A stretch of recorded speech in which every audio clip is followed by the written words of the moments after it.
Hammers and shooting star. Those are probably one of the first few candlestick patterns you're gonna be learning as you first begin your trading. Or for some of you guys who have been trading for a while now, you may be using this in your day-to-day strategy.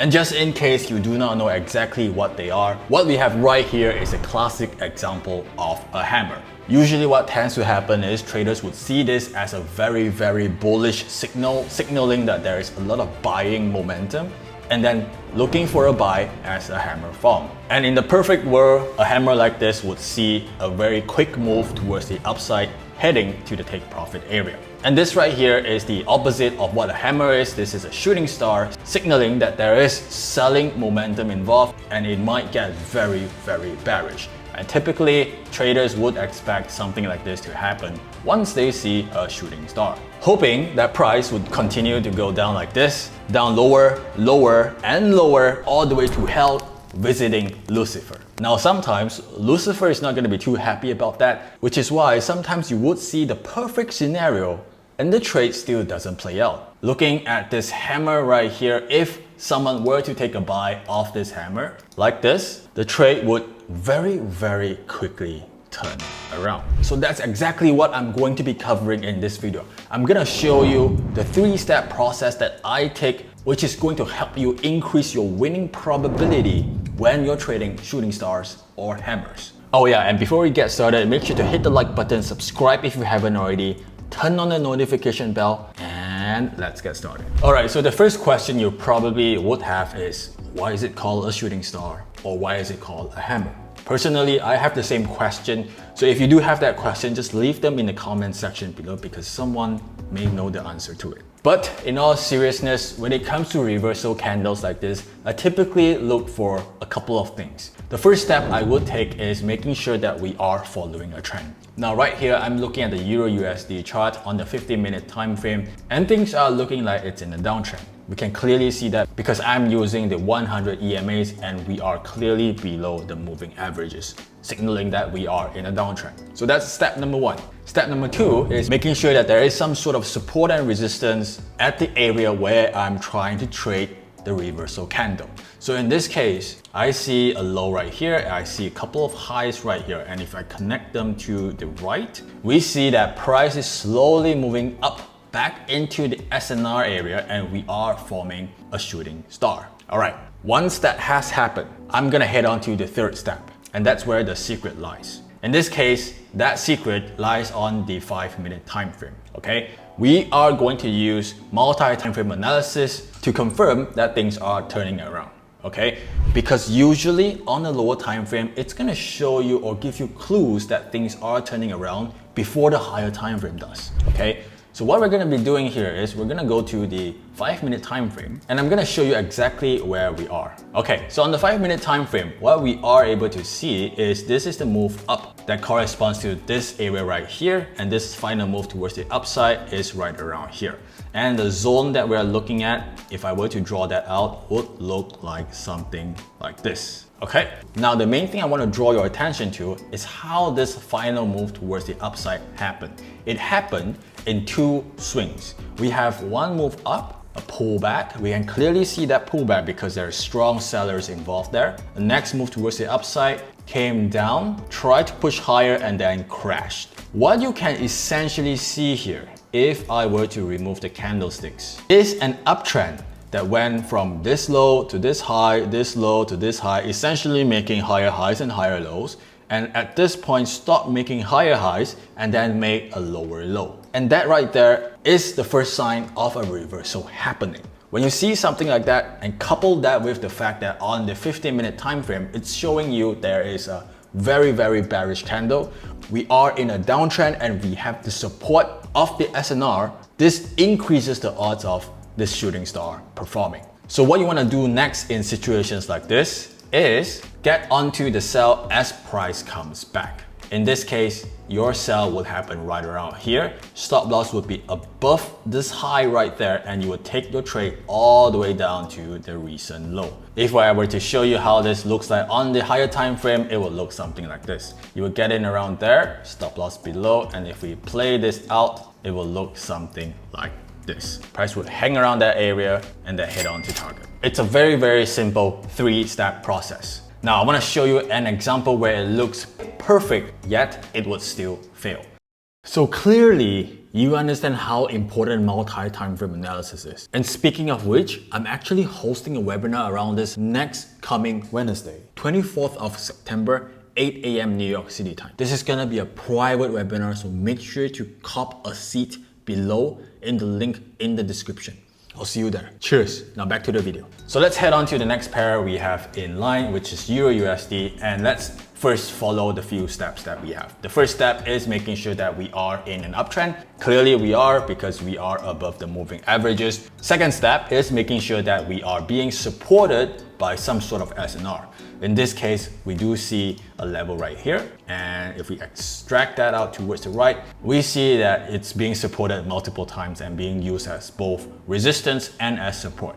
And as price comes into that area and we see a perfect hammer. So we have 2 steps completed. Now, if we were to take a buy right there, stop loss below the hammer, take it up to the recent high. Check this out, see what's gonna happen.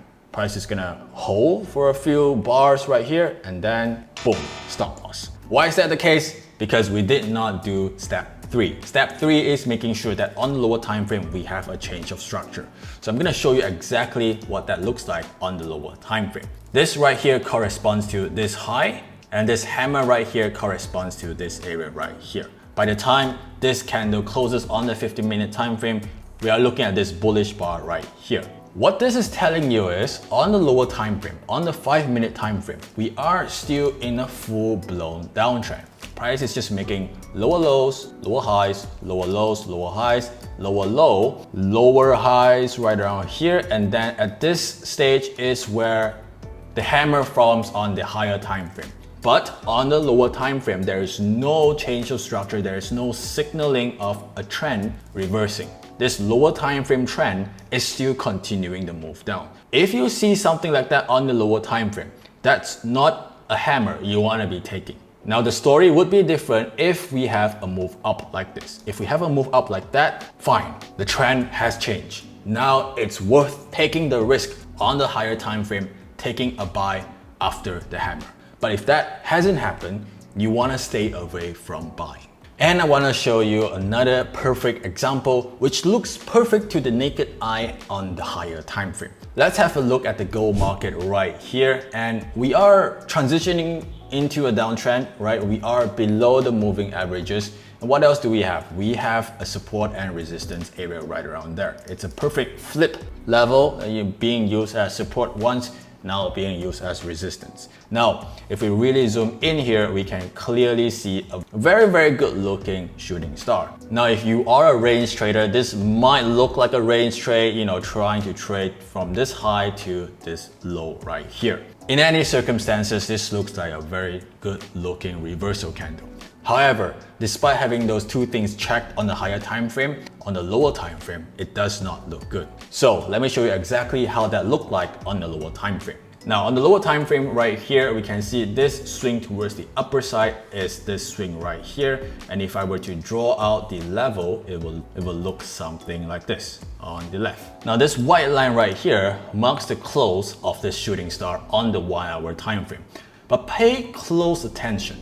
Okay, because if you look at the swings on the lower time frame, this is just one move towards the upside and a move back towards the downside. And if we couple that with the prior move, it still looks like an uptrend. For those of you guys who are wondering, am I considering this as a break of structure? No, I wouldn't, because that just looks too small to consider it as a swing, right? I would just look at it as one single push towards the upside.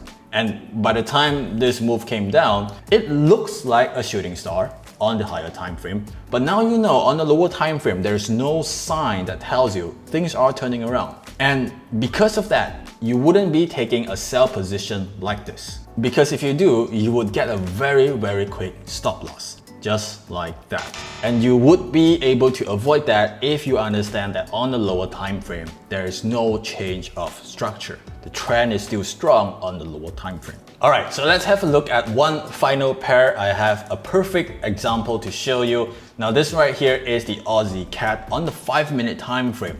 We are in an uptrend that's clearly shown by the moving averages, and we are breaking out of a huge range. So there is clear structure involved. We know there is context. We are using this level as leverage to see if things are going to turn around. And as price comes down into that area, we see a very, very strong looking hammer. Okay, now you know the drill now. We want to go down to our lower time frame to check and see if there is a change of structure. And in this case, you would use the 1 minute time frame. And on the 1 minute time frame, we see a move that came down like this, and this corresponds to this move right here. Okay, now I want to draw your attention to how the move is coming down. We see a move coming down like this, clearly in a downtrend, pull back. Now things start to look like it's forming a channel. Right? Things are slowing down. So essentially what has happened is, initially in a strong downtrending market on the 1 minute time frame, reaches the SNR and then start transitioning into a channel. At the same time, at this area right there, this is where the hammer formed. As the hammer formed and as we break structure on the lower time frame right around here, that gives you the confirmation that on the lower time frame, things are turning around. The trend reversal is happening. Combine that with the fact that on the higher time frame, 5 minute time frame, a hammer is showing on a clear support and resistance area in an uptrend. That's where you want to put your attention to. And if you do get a pullback, you want to be looking for a buy. So exactly how you would be trading something like that would be going back to the 5 minute time frame, and as this break of structure happens, it will look something like this on the 5 minute, this move right here. So after this move towards the upside, you would want to get in as price comes down into that area. So it will look something like this, where you will be getting in right around there, stop loss below, and then taking it up to the recent high, something like that. If I play this forward, it will look something like this. We get filled, price goes up, holds a little bit, and then let's see if it continues to move up right around there. Boom. All right. And this right here would be a trade that would put us at a 2.57R. If we round that up, it will be a 2.6R trade. Now there you have it, a very, very simple 3-step process when it comes to trading shooting stars or hammers in the market successfully. If you use these 3-step process, it's gonna increase your winning probability just like that. Now, if you enjoyed this video, make sure to hit the like button, subscribe if you haven't already, turn on the notification bell, and I'll see you on the next one. Cheers, bye for now.